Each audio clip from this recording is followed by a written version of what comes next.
Kumusta sa lahat? Ako si Judy. Ang pamagat ng artikulong babasahin natin ngayon ay, ang paghahangad ba para lang magtamasa ng mga biyaya ay tunay na pananampalataya sa Diyos? Pagkatapos manampalataya sa Diyos, natamasa ng pangunahing tauhan ang maraming biyaya at pagpapala ng Diyos. Kaya aktibo niyang ipinangaral ang Ebanghelyo at ginawa ang tungkulin niya. Pero nang magkaroon ng mataas na lagnat na hindi nawawala at atakihin ng hika ang anak niyang lalaki, nakaranas siya ng matinding pagdurusa at nagreklamo pangalaban sa Diyos. Sa pamamagitan ng pagkain at pag-inom ng mga salita ng Diyos, ano ang napagtanto niya tungkol sa mga maling pananaw at tiwaling disposisyon niya? Paano siya nagtransisyon mula sa pagdarasal para humingi ng biyaya patungo sa pagpapasakop sa kataas-taasang kapangyarihan ng Diyos? Pakinggan natin ang karanasan niya.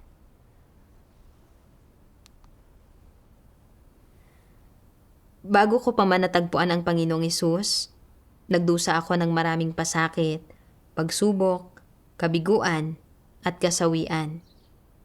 Una, nagkaroon ako ng kambal na anak na lalaki na ipinanganak ng kulang sa buwan at hindi nabuhay. Pagkatapos, sunod-sunod akong nalugi sa negosyo at nagpakana pa ang mga tao laban sa akin hanggang sa puntong hindi ko na kayang ipagpatuloy pa ang negosyo. Pero ang pinakamahirap tiisin para sa akin ay ang pagtataksil ng asawa ko. Ang sunod-sunod na mga dagok na ito ay labis na nagpahirap sa akin hanggang sa halos mawalan na ako ng lakas ng loob na magpatuloy na mabuhay. Hanggang noong 2001, nang matagpuan ko ang Panginoong Hesus, saka lang ako nakakita ng pag-asa. Matapos matagpuan ang Panginoon, nagsimula akong magbasa ng Biblia, dumalo sa mga pagtitipon, magdasal sa Panginoon araw-araw, ipagkatiwala sa Kanya ang aking mga pasanin at pasakit, at hindi ko namalayan na wala ang aking pasakit at mga alalahanin, at nagkaroon ng kapayapaan at kapanatagan ang puso ko na hindi ko pa kailanman naranasan. Naging mas masaya at mas magaan din ang pakiramdam ko. Kalaunan, nagkaroon ako ng isa pang anak na lalaki at unti-unting naging mas maayos ang buhay. Ipinadama sa akin ng mga pagbabagong ito na ang Panginoong Hesus ay talagang tapat at kamangha-mangha at masayang-masaya ako na natagpuan ko ang Panginoon. At talagang nagpapasalamat ako sa pagliligtas sa akin ng Panginoong Hesus. Noong Mayo 2003, tinanggap ko ang gawain ng makapangyarihang Diyos sa mga huling araw at sinalubong ang pagbabalik ng Panginoon. Nalaman ko na ito ang huling yugto sa gawain ng Diyos na pagliligtas sa sangkatauhan at nilalayo nitong lutasin ang ugat ng kasalanan ng tao at ang kanilang mga tiwaling disposisyon at sa huli ay dalhin ang mga naligtas sa kaharian ng Diyos. Pakiramdam ko ay tunay akong pinagpala at sabik na sabik. At masayang masaya ako at nagpasya akong maghangad ng masigasig. Pagkatapos niyon, nagdasal ako at binasa ko ang mga salita ng makapangyarihang Diyos araw-araw at walang palya akong dumalos sa mga pagtitipon, umulan man o umaraw. Kahit na tinutulan ng asawa ko ang pananalig ko, hindi ako nalimitahan. Ginawa ko ang tungkulin ng pagpapatuloy sa bahay at nangaral ako ng Ebanghelyo sa tuwing may oras ako. Inakala ko na sa paghahangad ng may gayong sigasig, tiyak na sasang-ayon sa akin ang Diyos. Mas lalo pa akong bibiyayaan at pagpapalain at ipagkakaloob sa akin ang isang buhay na payapa at ligtas sa hinaharap. Kalaunan, ang isang taong gulang kong anak na lalaki ay laging nilalagnat na minsan ay umaabot pa sa 39 degrees Celsius, kasabay pa ng matinding hika. Minsan ay nagsusuka siya at walang nagiging epekto ang gamot at kailangan siyang dalhin sa ospital para sa tuloy-tuloy na swero sa loob ng ilang araw o kahit hanggang kalahating buwan bago gumaling. Ang makita ang anak ko na araw-araw iniiniksyonan o pinaiinom ng gamot, na ang mataba niyang mukha ay lalong pumapayat at nawawala na ang dati nitong mamula-mulang kulay at sigla, ay dumurog sa puso ko at pinaiyak ako at hiniling kong sana ay ako na lang ang magkasakit. Sinabi ng doktor na ito ay congenital allergic asthma at na medyo problematiko raw ang sakit na ito dahil walang espesyal na pamamaraan ng paggamot na magagamit. Tanging karaniwang gamutan lang para makontrol ang kondisyon. Pero sabi niya, habang lumalaki ang anak ko at lumalakas ang kanyang immune system, baka bumuti ang kanyang kondisyon. Napuno ako ng pasakit at kawalang magawa sa pakikinig sa malalabong salita ng doktor. Madalas akong magdasal sa Diyos.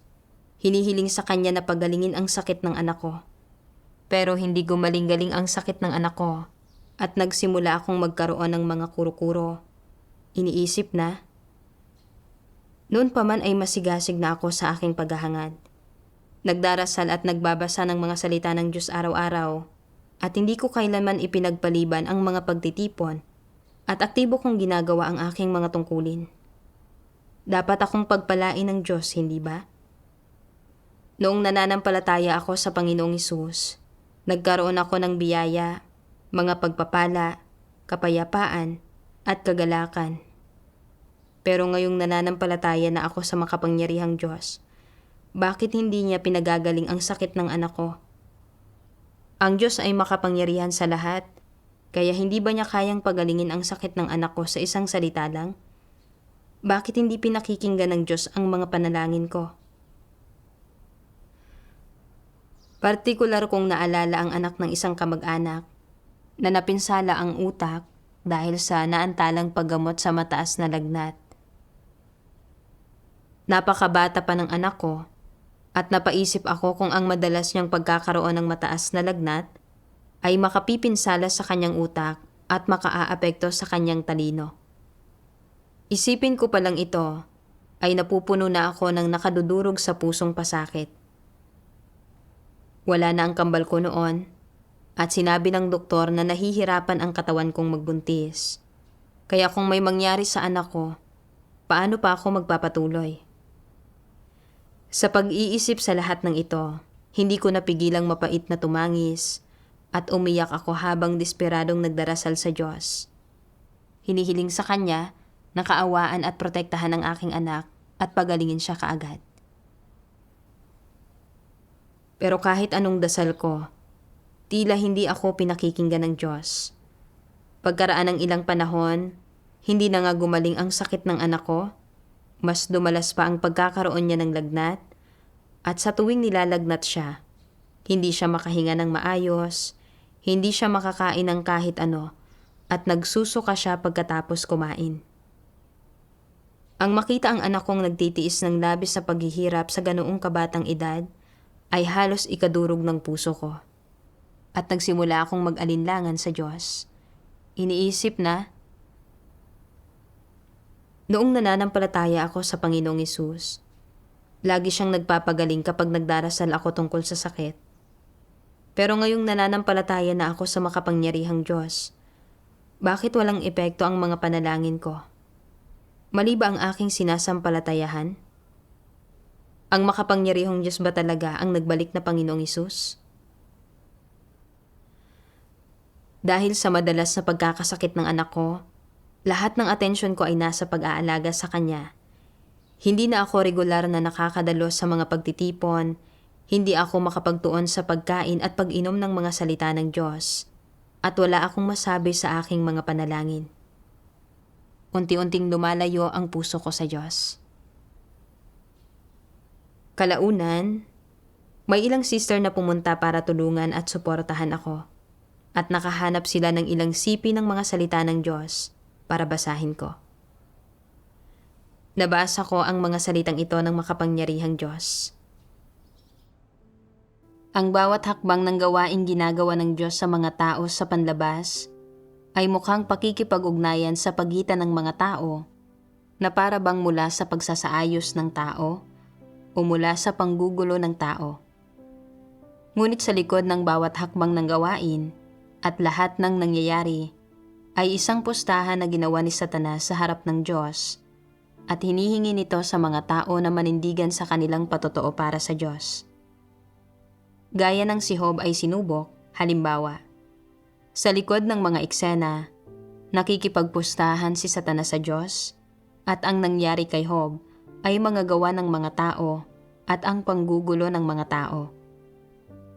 Sa likod ng bawat hakbang ng gawaing ginagawa ng Diyos sa inyo ay ang pakikipagpustahan ni Satanas sa Diyos. Sa likod nito ay isang labanan. Sa lahat ng ginagawa ng mga tao, kinakailangan ng partikular na dami ng dugo ng kanilang puso. Kung walang aktwal na pagdurusa, hindi nila mabibigyang kasiyahan ang Diyos. Hindi man lamang sila nakakaabot sa pagbibigay kasiyahan sa Diyos at naglilitanya lamang sila ng mga hungkag na slogan. Mabibigyang kasiyahan ba ng mga hungkag na slogang ito ang Diyos?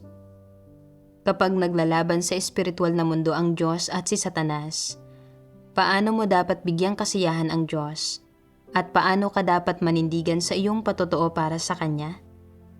Dapat mong malaman na ang lahat ng nangyayari sa iyo ay isang malaking pagsubok at ang oras na kailangan ka ng Diyos na magpatotoo.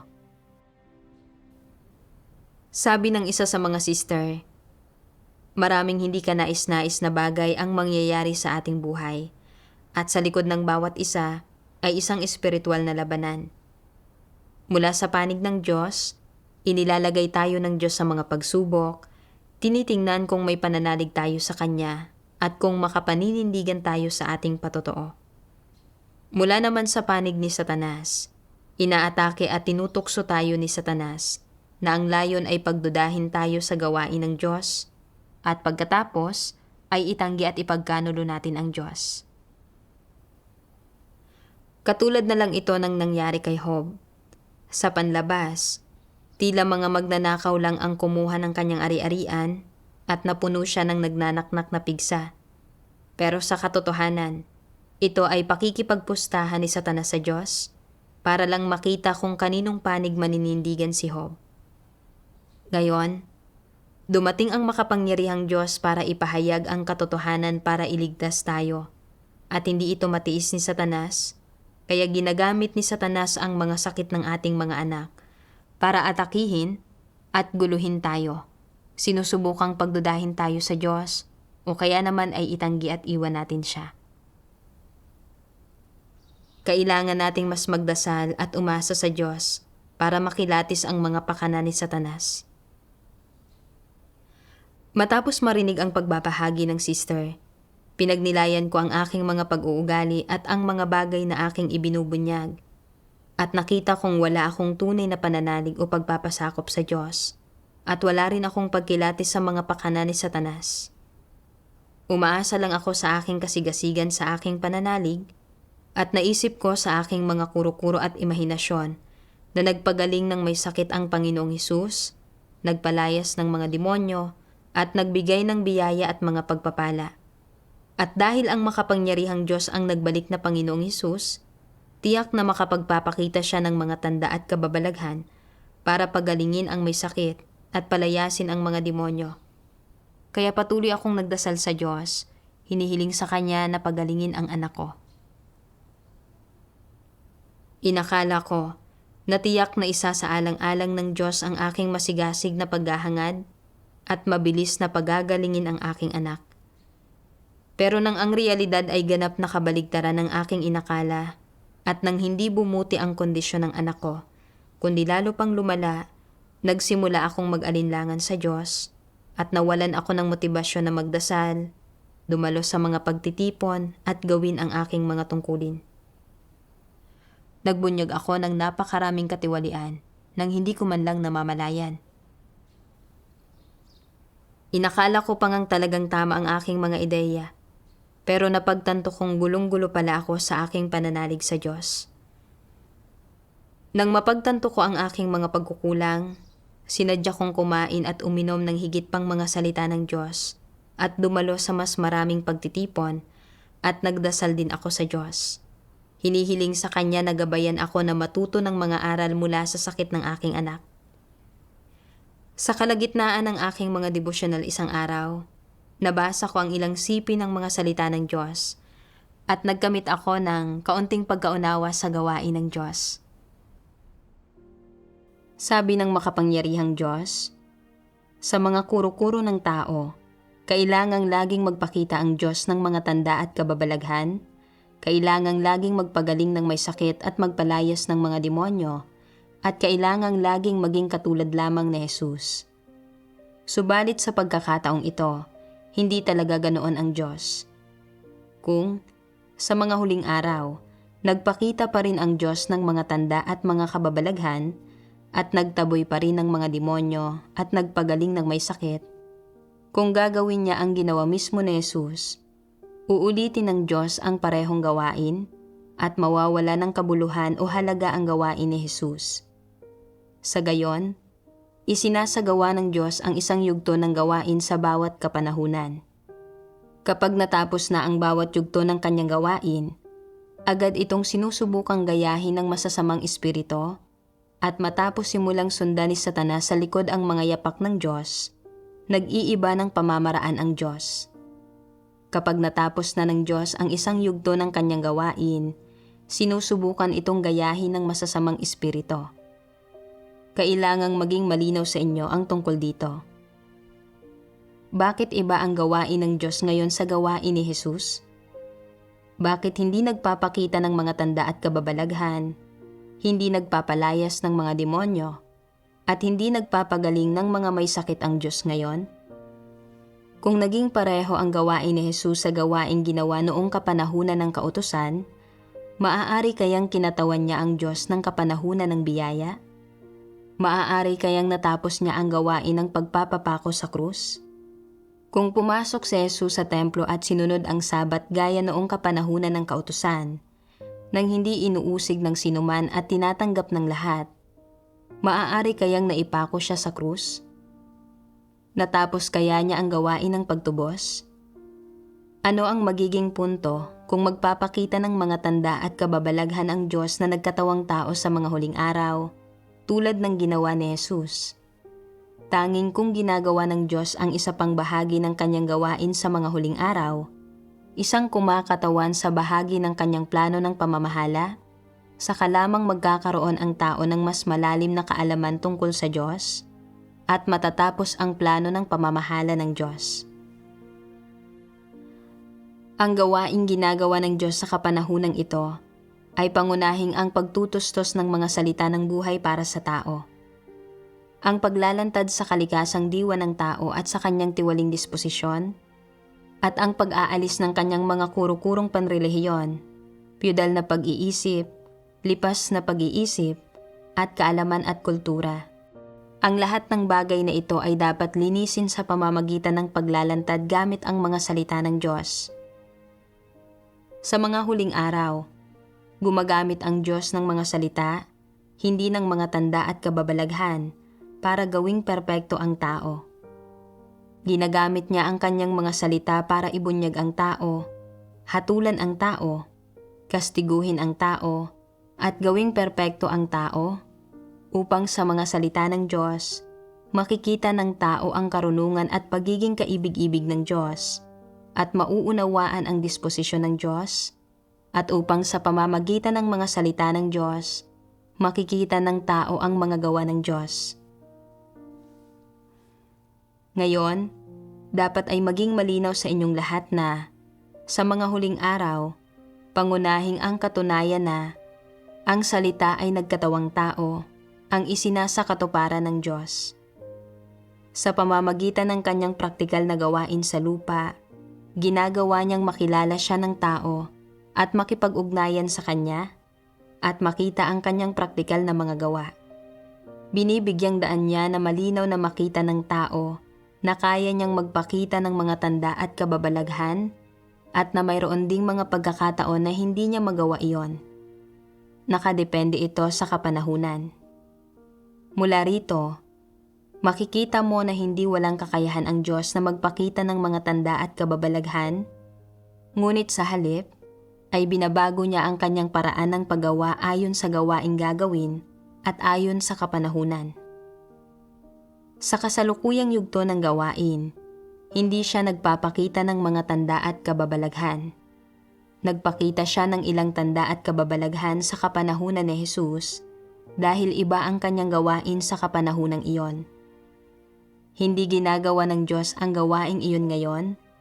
At naniniwala ang ilang tao na hindi niya kayang magpakita ng mga tanda at kababalaghan, o iniisip nila na sapagkat hindi siya nagpapakita ng mga tanda at kababalaghan, hindi siya Diyos. Hindi ba't maling kaisipan iyan? Kaya ng Diyos na magpakita ng mga tanda at kababalaghan, ngunit gumagawa siya sa ibang kapanahunan, kaya hindi siya gumagawa ng gayong gawain. Sa iba't ibang kapanahunan at ayon sa iba't ibang hakbang ng kanyang gawain, nagpapamalas ang Diyos ng iba't ibang gawa. Ang pananampalataya ng tao sa Diyos ay hindi paniniwala sa mga tanda at kababalaghan, ni hindi paniniwala sa mga himala, kundi paniniwala sa kanyang praktikal na gawain sa bagong kapanahunan. Nakikilala ng tao ang Diyos sa pamamaraan ng paggawa ng Diyos, at ang kaalamang ito ay nagbubunga sa tao ng pananampalataya sa Diyos, na ibig sabihin, pananampalataya sa gawain at mga gawa ng Diyos. Sa yugtong ito ng gawain, pangunahing nagsasalita ang Diyos. Huwag hintaying makakita ng mga tanda at kababalaghan. Wala kang makikitang anuman. Ito ay dahil hindi ka isinilang sa kapanahunan ng biyaya. Kung isinilang ka noon, maaaring nakita mo ang mga tanda at kababalaghan, ngunit isinilang ka sa mga huling araw, kaya nga ang nakikita mo lamang ay ang pagiging praktikal at normal ng Diyos. Huwag mong asahang makita ang sobrenatural na Jesus sa mga huling araw. Nagagawa mo lamang makita ang praktikal na Diyos na nagkatawang tao, na hindi naiiba sa sinumang normal na tao. Sa bawat kapanahunan, nagpapamalas ang Diyos ng iba't ibang gawa. Sa bawat kapanahunan, nagpapamalas siya ng parte ng kanyang mga gawa, at ang gawain ng bawat kapanahunan ay kumakatawan sa isang bahagi ng disposisyon ng Diyos at isang bahagi ng mga gawa ng Diyos. Ang mga gawang ipinapamalas niya ay nag-iiba ayon sa kapanahunan kung saan siya gumagawa, ngunit binibigyang daan ng lahat ng ito na lumalim ang pagkilala ng tao sa Diyos, at nagbibigay daan ito na magkaroon ng mas totoo at mas matatag na pananampalataya sa Diyos ang tao. Nananampalataya ang tao sa Diyos dahil sa lahat ng gawa ng Diyos, dahil ang Diyos ay lubhang kamangha-mangha, napakadakila at makapangyarihan sa lahat, at dahil siya ay hindi maarok, kaya nananampalataya sa Diyos ang tao. Matapos basahin ang mga salita ng Diyos, mas naliwanagan ang puso ko. Sa paggampan ng Diyos sa gawain sa mga huling araw, hindi naman sa hindi siya makapagpapakita ng mga tanda at kababalaghan, kundi sa huling kapanahunang ito, hindi na gumagawa ang Diyos sa ganoong paraan. Ang ginagawa ng Diyos ngayon ay ang gawain ng paggamit ng mga salita upang perpektuhin at dalisayin ang mga tao. Sa pamamagitan ng kanyang mga salita, inilalantad niya ang mga bagay tulad ng mga satanikong tiwaling disposisyon ng mga tao, mga lumang kaisipan ng mga tao, at iba't ibang relihiyosong kuro-kuro ng mga tao tungkol sa Diyos, na nagbibigay daan sa mga tao na iwaksi ang kanilang mga satanikong tiwaling disposisyon. Kung ang gawain ng Diyos sa mga huling araw ay tungkol pa rin sa pagpapagaling ng may sakit, pagpapalayas ng mga demonyo, at pagpapakita ng mga tanda at kababalaghan, na nagpapahintulot sa mga tao na makita ang Diyos bilang lubos na sobrenatural, ang mga tiwaling disposisyon ng mga tao, at ang kanilang pagre-rebelde at paglaban sa Diyos ay hindi madaling mabubunyag, at hindi natin kailanman mapagtatanto ang ating mga tiwaling disposisyon, lalo namang hindi tayo madadalisay at mababago. Tulad na lang sa akin, kung gumaling agad ang sakit ng anak ko pagkatapos kong magdasal, hindi ako magkakaroon ng mga kuro-kuro tungkol sa Diyos, ni hindi ako mag-aalinlangan sa Kanya. At iisipin kong mayroon akong malaking pananalig sa Diyos at na talagang naghahangad ako. Pero nang hindi gumaling ang sakit ng anak ko, nakabuo ako ng mga maling pagkaunawa at kuro-kuro tungkol sa Diyos, at nagreklamo akong hindi pinakikinggan ng Diyos ang mga panalangin ko, at nag-alinlangan pa nga ako sa Diyos. Ayaw kong magdasal o dumalo sa mga pagtitipon, at ang sigasig ko noong una ay mabilis na naglaho. Nang maharap sa mga katunayan, ang aking katiwalian, paghihimagsik at mga kuro-kuro tungkol sa Diyos ay ganap na nabunyag.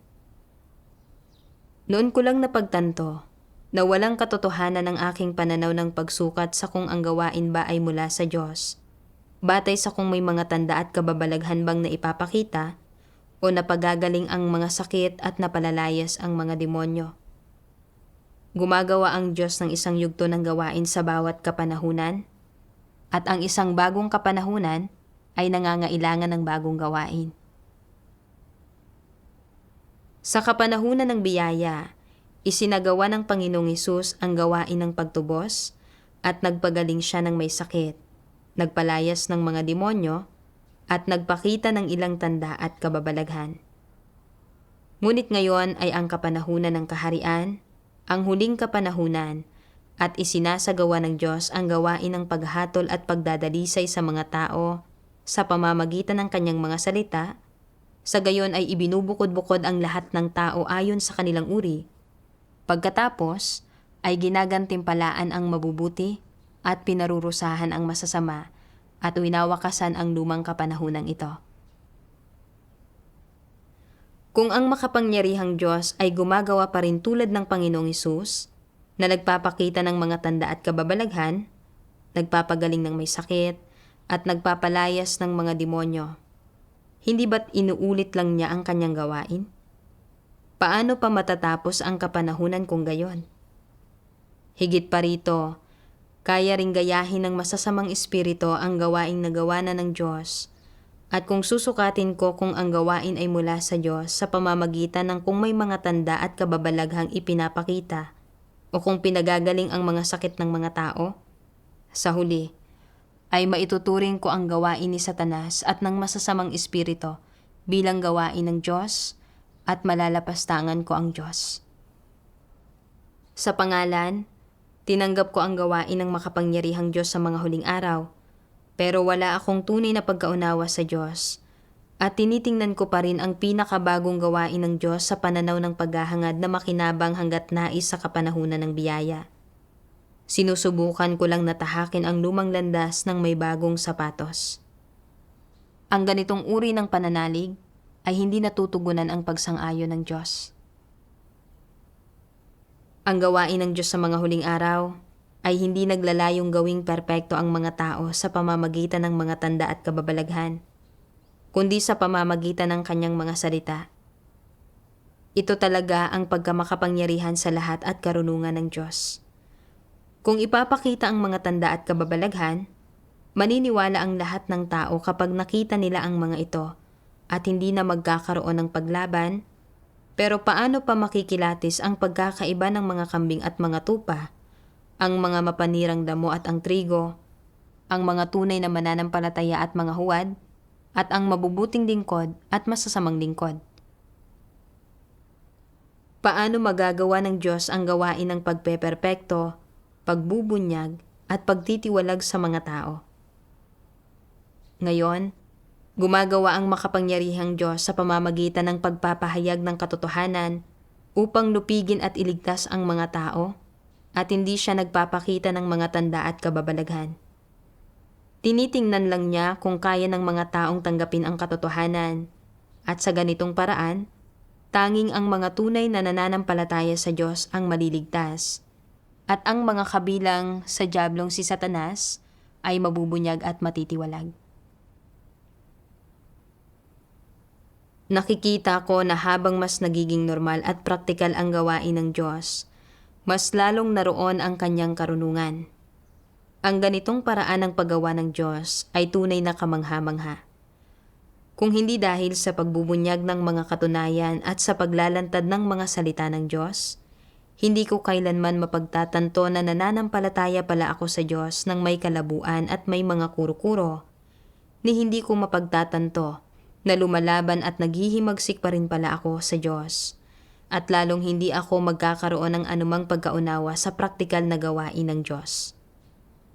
Sa sandaling iyon, nakaramdam ako ng malaking kagaanan at kalayaan sa aking puso, At hindi na ako desperadong umasa na magpapakita ang Diyos ng mga tanda at kababalaghan para alisin ang sakit ng anak ko.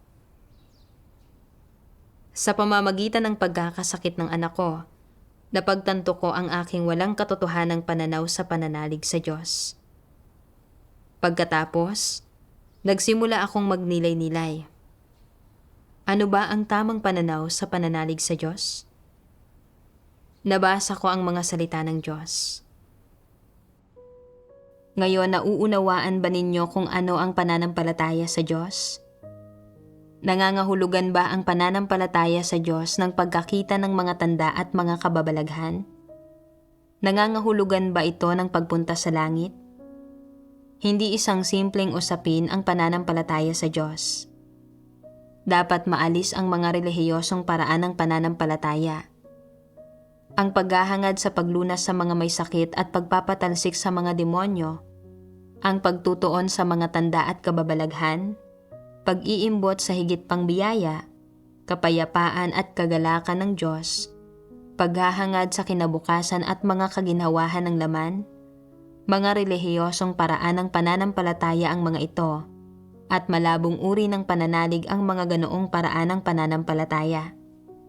Ano ang praktikal na pananampalataya sa Diyos ngayon? Ito ay ang pagtanggap sa salita ng Diyos bilang buhay realidad mo, pagkilala sa Diyos mula sa Kanyang salita, at sa gayon ay pagkamit ng tunay na pagmamahal sa Kanya. Upang maging malinaw, ang pananampalataya sa Diyos ay upang magpasakop ka sa Diyos, mahalin ang Diyos, at tuparin ang tungkulin na dapat isakatuparan ng isang nilikha. Ito ang layunin ng pananampalataya sa Diyos. Dapat mong makilala ang pagiging kaibig-ibig ng Diyos, kung gaano kakarapat-dapat ang Diyos sa paggalang, at kung paanong ang gawaing ginagawa ng Diyos sa Kanyang mga nilikha ay ang pagliligtas at paggawang perpekto sa kanila. Ito ang mga pangunahing kinakailangan ng iyong pananampalataya sa Diyos. Ang pananampalataya sa Diyos ay pangunahing ang paglipat mula sa isang pamumuhay ng laman tungo sa isang buhay ng pagmamahal sa Diyos, at mula sa pamumuhay sa katiwalian tungo sa pamumuhay sa buhay ng mga salita ng Diyos. Ito ay paglabas mula sa ilalim ng kapangyarihan ni Satanas at pamumuhay sa ilalim ng pangangalaga at pag-iingat ng Diyos. Ito ay upang magawa mong magpasakop sa Diyos sa halip na sa laman, nang sa gayon ay makamit ng Diyos ang iyong buong puso at magawa kang perpekto, at nang sa gayon ay mapalaya ka mula sa mga satanikong tiwaling disposisyon. Ang pananampalataya sa Diyos ay pangunahing upang ang dakilang kapangyarihan at kaluwalhatian ng Diyos ay maipamana sa iyo, nang sa gayon ay maaari kang makasunod sa kalooban ng Diyos, nang sa gayon ay maisakatuparan ang plano ng Diyos, at nang sa gayon ay magawa mong magpatotoo sa Diyos sa harap ni Satanas. Ang pananampalataya sa Diyos ay hindi dapat umikot sa pagnanais na makita ang mga tanda at mga kababalaghan, ni hindi ito dapat alang-alang sa iyong sariling laman. Tungkol ito dapat sa paghahangad sa pagkilala sa Diyos, kakayahang magpasakop sa Diyos, at, tulad ni Pedro, magpasakop sa Kanya hanggang kamatayan. Ang pangunahing layunin ay ang kamtin ito. Kung, sa iyong pananampalataya sa Diyos, palagi mong gustong makakita ng mga tanda at mga kababalaghan, kung gayon ay mali ang pananaw na ito sa pananampalataya sa Diyos. Ang pananampalataya sa Diyos ay pangunahing pagtanggap sa mga salita ng Diyos bilang buhay realidad ng isang tao. Kapag ang mga salitang nagmumula sa bibig ng Diyos ay isinasagawa ng mga tao at naisa sa katuparan sa kanila, sa gayon ay nakakamit ang layunin ng Diyos. Sa pananampalataya sa Diyos, dapat hangarin ng tao na magawang perpekto ng Diyos, na makapagpasakop sa Diyos, at makamit ang ganap na pagpapasakop sa Diyos. Kung makakapagpasakop ka sa Diyos ng hindi dumaraing, makapagsasaalang-alang ng mga layunin ng Diyos, makapagkakamit ng tayog ni Pedro, at makapagtataglay ng estilo ni Pedro na sinabi ng Diyos, kung gayon, Iyon ang magiging hudyat na natamo mo ang tagumpay sa pananampalataya sa Diyos at ito ang magpapahiwatig na nakamit ka na ng Diyos.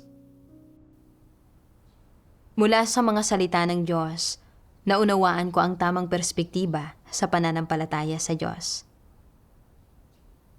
Ang pananampalataya sa Diyos ay hindi para sa kapakanan ng pagkakamit ng biyaya at mga pagpapala, ni hindi ito para sa isang payapa at maayos na buhay ng laman. Hindi iyon tunay na pananampalataya sa Diyos. Umaasa ang Diyos na kaya nating hangarin ang katotohanan, mamuhay ayon sa kanyang mga salita kapag may mga nangyayari, at gamitin ang ating aktwal na pagsasabuhay upang magpatotoo at luwalhatiin ang Diyos. Ito ang tunay na pananampalataya sa Diyos. Nakatuon lang ako sa pag-asang gumaling ang sakit ng anak ko, pero hindi ko alam kung ano ang layunin ng Diyos o kung paano ako dapat manindigan sa aking patotoo para sa Diyos. Lubos akong nagpakalugmok sa aking tiwaling disposisyon, hinuhusgahan at nililimitahan ang Diyos batay sa sarili kong mga kuro-kuro at nag-aalinlangan pa nga sa Diyos at itinatanggi ang kanyang gawain. Sa anong paraan ako nagkaroon ng anumang sinseridad sa Diyos o pagpapasakop sa Kanya? Wala talaga akong patotoo kahit katiting. Noong may sakit ang anak ko, sinisiyasat din ng Diyos ang aking saloobin. Tinitingnan kung mayroon akong tunay na pananalig at pagpapasakop sa Kanya. Kinailangan kong isantabi ang sarili kong mga kuro-kuro at anuman ang mangyari sa sakit ng anak ko. Hindi ako maaaring patuloy na magpakanegatibo, magpakahina o magpakalayo sa Diyos. Pero madaling gawin ang mga resolusyon, mas mahirap ang tunay na pagsasagawa ng katotohanan. Isang hapon, nang magtitipo na sana kami, nilagnat na naman ang anak ko at malinaw kong napagtanto sa aking puso na ito ay si Satanas na sinusubukan akong tuksuhin at sinusubukang isuko ko ang pagtitipon. Naisip ko ang mga salita ng Diyos. Kung hindi mo kayang magpatotoo sa harap ni Satanas, tatawanan ka ni Satanas, ituturing ka nito bilang isang katatawanan, bilang isang laruan, at madalas ka nitong gagawing hangal at guguluhin ang isip mo. Alam ni Satanas na ang pinakakinababahala ko ay ang aking anak, kaya patuloy nitong ginagamit ang sakit ng anak ko para subukang guluhin ako at pigilan sa pagdalo sa pagtitipon. Dati, hindi ko nauunawaan ang katotohanan at hindi ko makilatis ang mga pakana ni Satanas. At sa tuwing nagkakasabay ang pagtitipon at ang pagkakasakit ng anak ko, natataranta ako at mabilis na iniiwan ang pagtitipon para dalhin ang anak ko sa doktor, hila-hila ni Satanas. Kapag wala akong pagtitipon, hindi nilalagnat ang anak ko, pero sa sandaling magkaroon, lalagnatin siya. Habang mas pinag-iisipan ko ito, mas lalong luminaw na ito ay ganap na pakana ni Satanas. At alam kong hindi na ako maaaring magpagapos at magpakontrol pa kay Satanas. Nagdasal ako sa Diyos sa aking puso. O Diyos, ayaw ko nang malinlang o mapahirapan pa ni Satanas.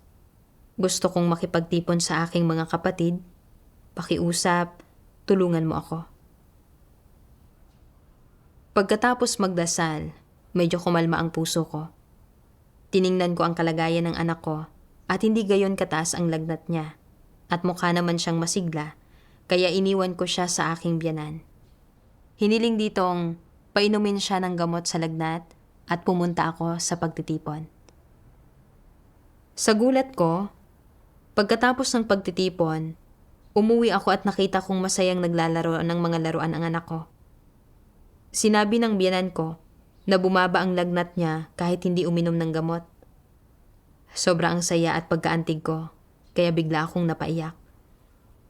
Naisip ko kung paanong dati, hindi nawawala ang lagnat ng anak ko, at kung paanong kailangan naming pumunta sa ospital para sa swero para gumaling siya.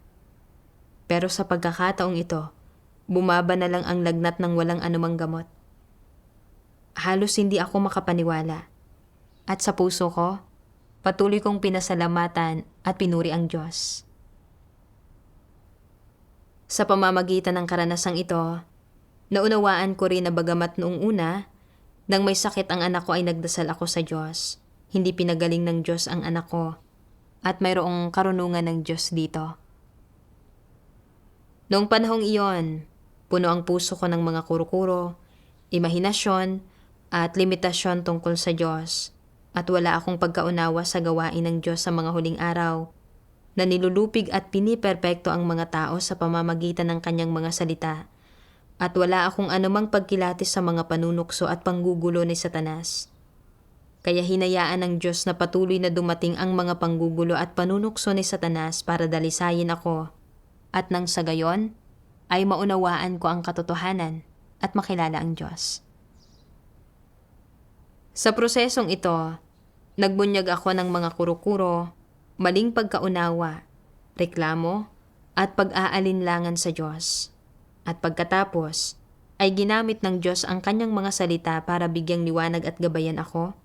Inilalantad at hinahatulan ang aking mga kuro-kuro at katiwalian na nagpahintulot sa aking maunawaan ang normal at praktikal na kalikasan ng gawain ng Diyos sa mga huling araw at makilala ang sarili kong pagre-rebelde at paglaban at tinutulungan din akong matutong kilatisin ang mga pakana ni Satanas. Sa huli, nagawa kong isantabi ang aking mga kuro-kuro, maghimagsik laban sa aking laman at isagawa ang katotohanan. Nakita ko na ang paggawa ng Diyos sa ganitong paraan ay tunay na makapangyarihan sa lahat at praktikal at napakadunong. Sa pamamagitan ng karanasang ito, nagawa ko talagang makilala ang awtoridad at kapangyarihan ng mga salita ng Diyos at nakita kong ginagamit ng Diyos ang mga praktikal na salita at praktikal na gawain upang lupigin at gawing perpekto ang mga tao at para makuha ang kanilang mga puso. Ang paggawa ng Diyos sa ganitong paraan sa mga huling araw ay higit na mas makabuluhan kaysa sa pagpapakita ng mga tanda at kababalaghan. Naalala ko dahil dito ang isang sipi ng mga salita ng Diyos.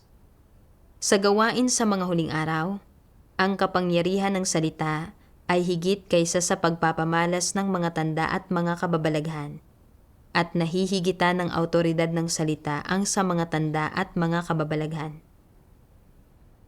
Napakatotoo ng mga salitang ito. Kalaunan, nabasa ko ang 2 pang sipi ng mga salita ng Diyos at nagkaroon ako ng kaunting pagkaunawa sa aking tiwaling disposisyon. Sabi ng makapangyarihang Diyos, napakaraming naniniwala sa akin para lamang pagalingin ko sila. Napakaraming naniniwala sa akin para lamang gamitin ko ang aking kapangyarihan upang itaboy ang maruruming espiritu mula sa kanilang mga katawan, at napakaraming naniniwala sa akin para lamang makatanggap sila ng kapayapaan at kagalakan mula sa akin. Napakaraming naniniwala sa akin para lamang hingan ako ng mas maraming material na kayamanan.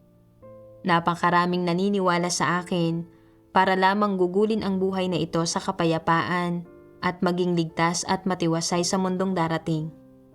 Napakaraming nananampalataya sa akin para maiwasan ang pagdurusa ng impyerno at para matanggap ang mga pagpapala ng langit. Napakaraming nananampalataya sa akin para lang sa pansamantalang kaginawahan, ngunit hindi naghahangad magkamit ng anuman sa mundong darating. Kapag ibinuhos ko ang aking matinding galit sa mga tao at binabawi ko ang lahat ng kagalakan at kapayapaan na dati nilang taglay, napupuno sila ng pagdududa. Kapag ibinigay ko sa mga tao ang pagdurusa ng impyerno at binabawi ko ang mga pagpapala ng langit, nagagalit sila ng husto. Kapag hinihiling sa akin ng mga tao na pagalingin ko sila at hindi ko sila pinapakinggan at nakadarama ako ng pagkapuot sa kanila, nililisa nila ako upang sa halip ay hanapin ang paraan ng malademonyong panggagamot at pangkukulam. Kapag inaalis ko ang lahat ng hiningi ng mga tao sa akin, naglalaho silang lahat ng walang bakas. Sa makatwid, sinasabi ko na ang mga tao ay may pananalig sa akin sapagkat masyadong masagana ang biyaya ko at dahil masyadong maraming pakinabang na makakamit. Dapat ninyong maunawaan kung bakit kayo nananampalataya sa akin. Kung gusto lang ninyong maging aking apprentice o aking pasyente o maging isa sa aking mga banal sa langit, kung gayon, ang inyong pagsunod sa akin ay magiging walang kabuluhan. Ang pagsunod sa akin sa ganoong paraan ay pag-aaksaya lamang ng lakas. Ang pagkakaroon ng gayong paraan ng pananalig sa akin ay pag-aaksaya lamang ng inyong mga araw, pagsasayang ng inyong kabataan. At sa huli, wala kayong matatanggap. Hindi ba't pagpapakana iyon ng walang kabuluhan? Matagal ko nang nilisan ang mga Hudyo at hindi na ako isang manggagamot ng tao ni ang gamot para sa tao. Hindi na ako isang hayop na pantrabaho na maaaring manihuhin o katayin kung kailan naisin ng tao. Sa halip, ako ay dumating sa mga tao upang hatulan at kastiguhin ang tao, upang makilala ako ng tao. Dapat mong malaman na minsan ko nang ginampanan ang gawain ng pagtubos. Minsan akong naging si Jesus, ngunit hindi ako maaaring manatiling si Jesus habang panahon. Tulad lang ng minsan akong naging si Jehovah, ngunit sa paglaon ay naging si Jesus. Ako ang Diyos ng sangkatauhan, ang lumikha, ngunit hindi ako maaaring manatiling si Jesus o Jehovah magpakailanman. Ako ay naging ang maituturing ng tao na manggagamot, ngunit hindi ito nagpapahiwatig na ang Diyos ay isang manggagamot lang para sa sangkatauhan. Kaya kung taglay mo ang lumang pananaw sa iyong pananalig sa akin, wala kang makakamit kung ganoon. Gaano mo man ako purihin ngayon. Mahal na mahal ng Diyos ang tao. Pinagagaling niya ako at binibigyan ako ng mga pagpapala, kapayapaan at kagalakan. Tunay na mabuti ang Diyos sa tao.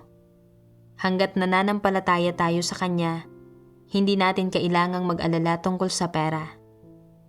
Hindi ko pa rin pwedeng gambalain ang aking naunang gawain. Kung ikaw ay nananampalataya sa akin ngayon, tatanggapin mo lang ang aking kaluwalhatian at magkakaroon ng karapatang magpatotoo sa akin at magiging pangalawahin ang lahat ng iba pa. Dapat mo itong malinaw na maunawaan. Habang pinag-iisipang mabuti ang mga salita ng Diyos, nakita ko ang kasuklam-suklam na mga intensyon sa aking pananalig. Noong nananampalataya ako sa Panginoong Hesus dati, natamasa ko ang biyaya, kapayapaan, at kagalakang bigay ng Panginoon, kaya inakala kong tunay akong pinagpala sa pananampalataya sa Panginoon. Pero matapos matagpuan ang makapangyarihang Diyos, nakita ko kung paano ipinapahayag ng Diyos ang katotohanan para iligtas ang mga tao, at sa huli ay dalhin sila sa kaharian ng langit. Kaya lalo pa akong naging aktibo sa aking paghahangad. Araw-araw akong kumakain at umiinom ng mga salita ng Diyos at nagdarasal sa Diyos. Hindi ako kailanman nahuli ng dating sa mga pagtitipon at nangaral din ako ng Ebanghelyo at ginawa ang tungkulin ng pagpapatuloy. Ginawa ko ang lahat ng ito para palugurin ang Diyos. Iniisip na sa paggawa nito, mas lalo pa akong bibiyayaan at pagpapalain ng Diyos. Nakita ko na nananampalataya lang pala ako sa Diyos para gamitin siya upang matugunan ang aking pagnanais para sa mga pagpapala. Wala akong kahit anong pakialam kung ano ang gawaing ginagawa ng Diyos, ni hindi ako nagmalasakit sa kung ano ang hinihingi ng Diyos sa mga tao, kung paano dapat manampalataya ang mga tao sa Diyos upang umayon sa kanyang mga layunin at mapalugod siya. Kung anong uri ng mga tao ang makapapasok sa kaharian, kung ang paraan ko ng pananampalataya ay may pagsang-ayon ng Diyos, o kung ano ang tamang pananaw sa pananalig sa Diyos. Hindi ko alam alinman sa mga bagay na ito, ni hindi ko naisip ang mga ito. Umaasa lang ako sa aking sigasig na makipagtipon at mangaral ng Ebanghelyo. Iniisip na sa paggawa ng mga bagay na ito, pinalulugod ko ang Diyos at dapat akong makatanggap ng kanyang mga pagpapala.